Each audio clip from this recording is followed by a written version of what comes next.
President Lagos, do you believe that your proposal that you just outlined, which is very interesting, I wouldn't say it's my proposal. It's something that I heard somewhere. It's easier to put it that way. It's an interesting thought that you just articulated.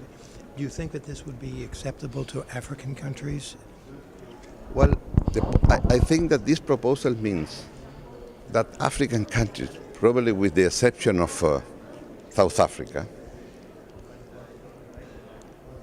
are not rapidly emerging, are not middle-income countries. All of them qualify for foreign aid. So the African countries means that they will have a free ride. And what about China? Chile? China. Oh, China. Well, I think that China, what was the offer of President Hu Jintao in the United Nations? Three things with numbers. He said a substantial improve in energy efficiency. Number two, in the year 2005, around 15%, he say, are going to be renewable sources of energy. Remember that? Mm-hmm. Huh? Mm-hmm. Don't you think it's very close to the European Union when they say about 15%, 20%? Very close. Very close. Oh? And number three, he say, well, 40 million hectares are going to be planted with new trees to absorb CO2.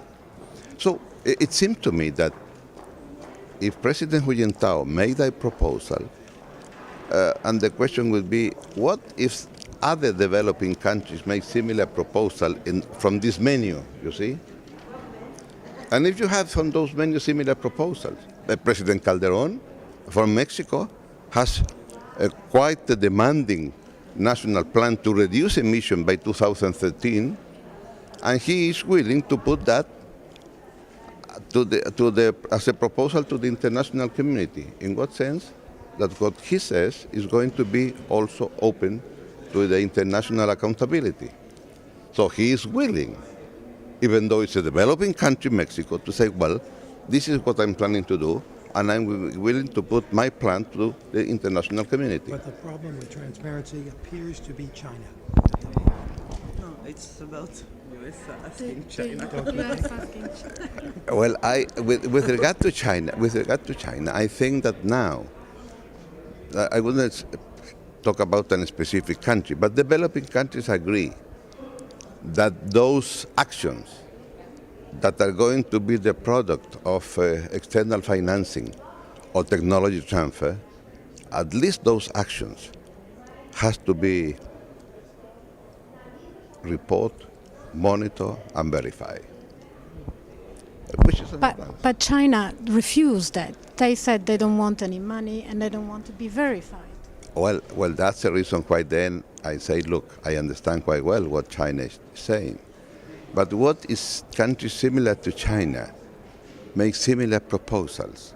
And then they will say, well, if others agree, my proposal is binding, and therefore, if the proposal is binding, it has to be monitored, reported, and verified. So it's peer pressure. But what do you think will be the stance of... By the way, and if that is the case for countries like China, the US, as you say very rightly, is not under Kyoto.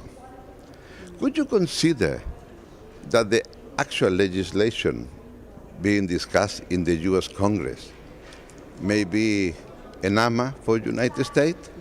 This is a nationally appropriate mitigation action, and that NAMA may be then binding in the way that I mentioned. So in that case, you will have the US with an AMA, China or India with NAMAs, and both of them NAMAs binding. You're a very good lawyer. Excuse me? You're a very good lawyer. Okay. I'm not saying that the US is going to present the NAMA, basically. you know, because NAMA is supposed to be for developing countries. But, well, how are you going to go from here, you know? Because you have the European Union with tremendous ambitious programs, and you have the new government in Japan with ambitious programs. Well, it's very clear that Kyoto is going to remain.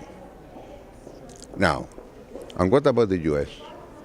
What Obama says, this is what I can do in 2020, but don't worry, 2030, I'm going to be in the same footing of the European Union.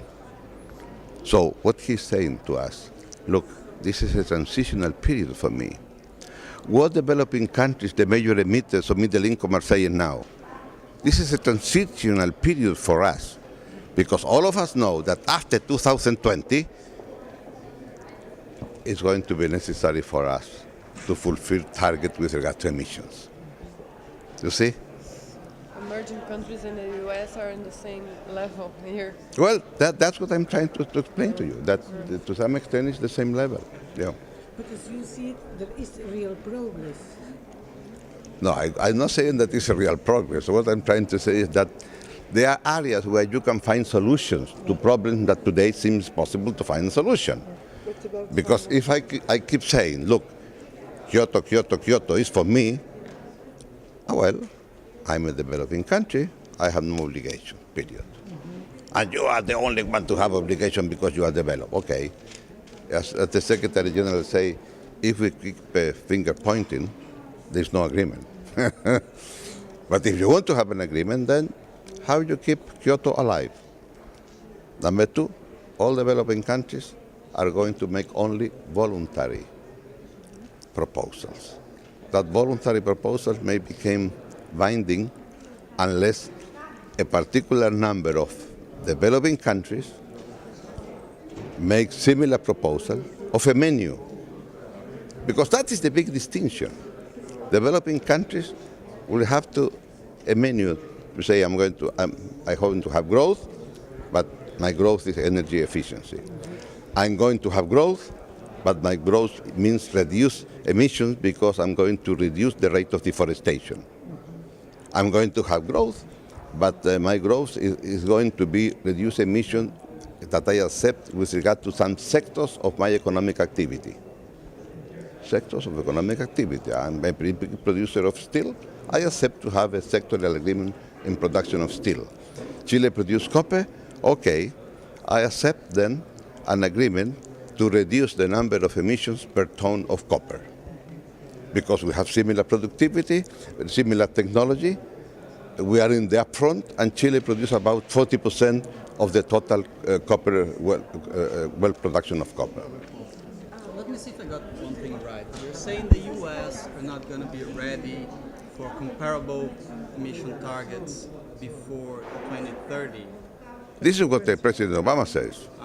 Because President Obama says that the United States is going to be ready for 2020 to reduce emissions by 70% with regard to 2005. And reduce emission by 70% with regard to 2005 means something close to the emissions of 1990. So will the deal drop the comparability clause, or the US are simply going to walk away from Copenhagen? Well, this is why I'm saying that the United States has to be part of the agreement. Now, if the United States is going to be part of the agreement, how are you going to be able to handle the distinction between the European Union, Japan, vis-a-vis the United States? And when President Obama make the mention of where the US is going to be in 2030, all what he's saying, look, gentlemen, I arrived too late to the party. Don't ask me to be right now, when I just arrived to the party, and you have been drinking here for about 3 hours. So in 2 more hours, I'm going to be in the same footing like you. So that's the whole point, you know. Let's be realistic.